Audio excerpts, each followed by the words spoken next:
Sahabat Iman BPD Jabatara, senang kita jumpa kembali di program Sapaan Gembala tahun 2024 ini.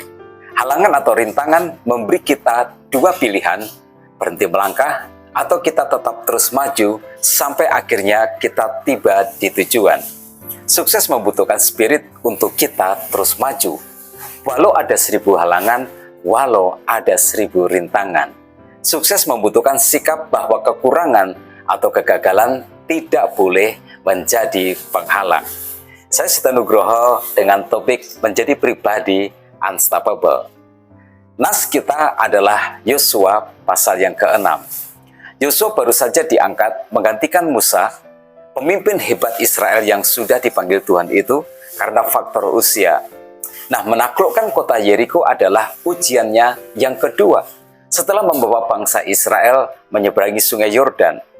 Kota Yeriko yang berada di lembah sungai Yordan dengan ketinggian 252 meter di bawah permukaan laut membuat tanahnya subur sebagai daerah pertanian.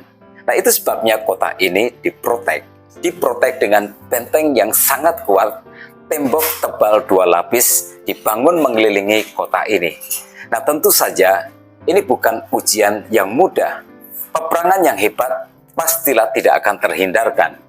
Korban akan berjatuhan, tetapi pribadi yang unstoppable tidak pernah takut dengan resiko, dengan bahaya, halangan atau rintangan tidak akan menghentikan langkahnya untuk terus maju.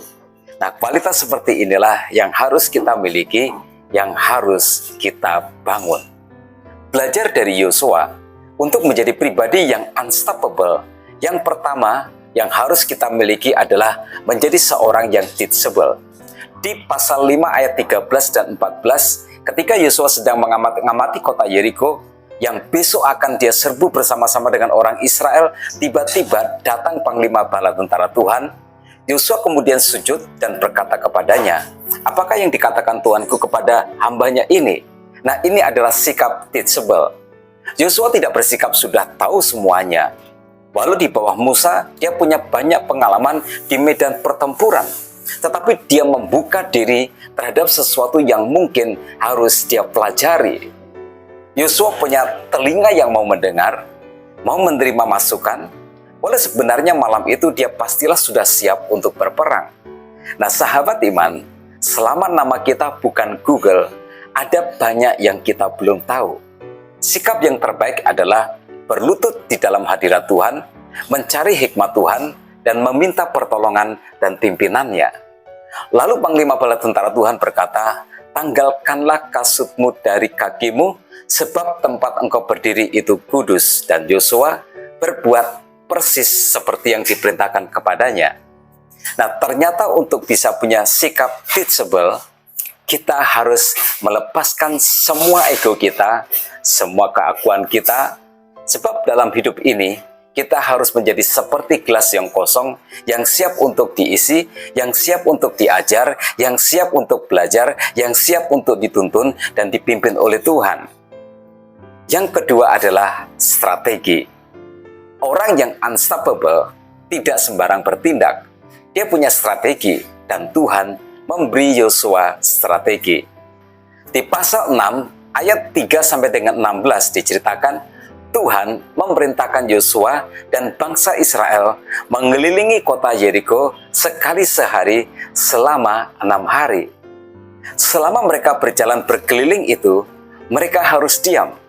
Tetapi pada hari yang ke-7, mereka harus mengelilingi kota itu 7 kali, dan pada kali yang ke-7, para imam harus meniup sangkakala, dan saat sangkakala itu ditiup, maka seluruh rakyat harus bersorak-sorai dengan suara yang sangat keras.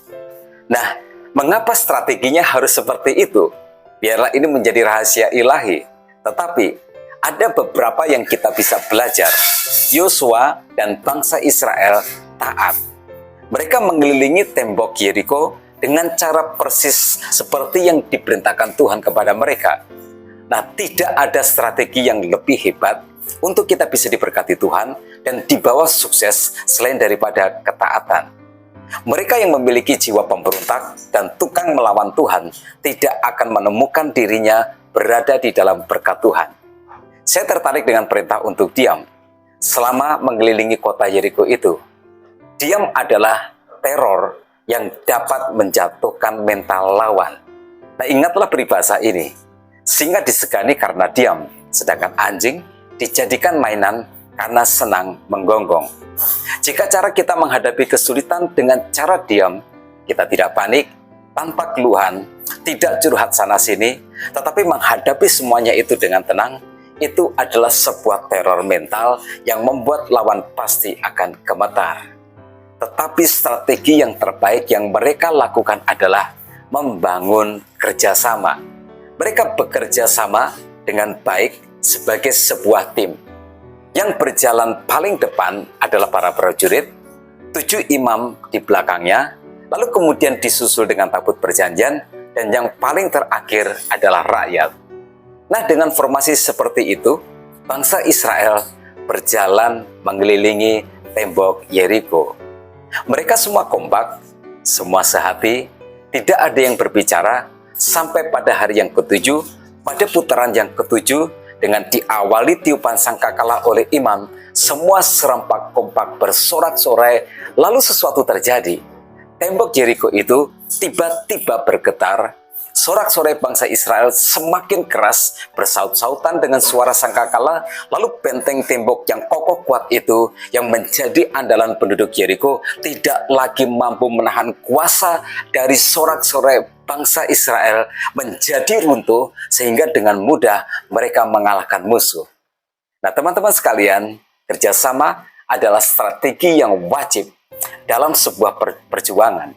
Kerjasama menyatukan semua kekuatan, membangun kekuatan moral, membunuh setiap keraguan, mengobarkan semangat juang, menyebarkan keyakinan, menciptakan efek bola salju.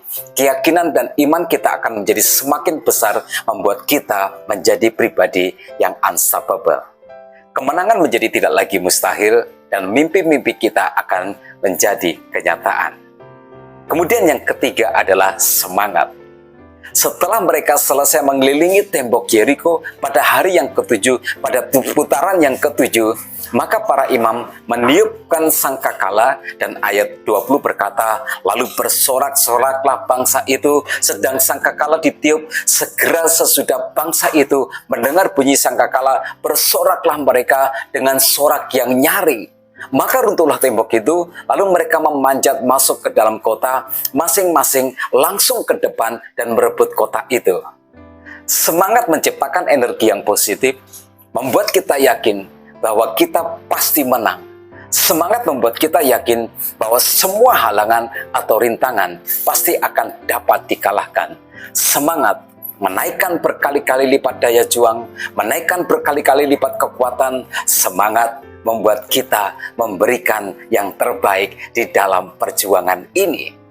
Membuat kita yakin sesuatu yang ajaib pasti akan terjadi. Semangat menghancurkan tembok penghalang, menghancurkan tembok keraguan, menghancurkan tembok kebimbangan. Semangat membuat kita yakin bahwa kesulitan bukan halangan. Kesulitan adalah peluang.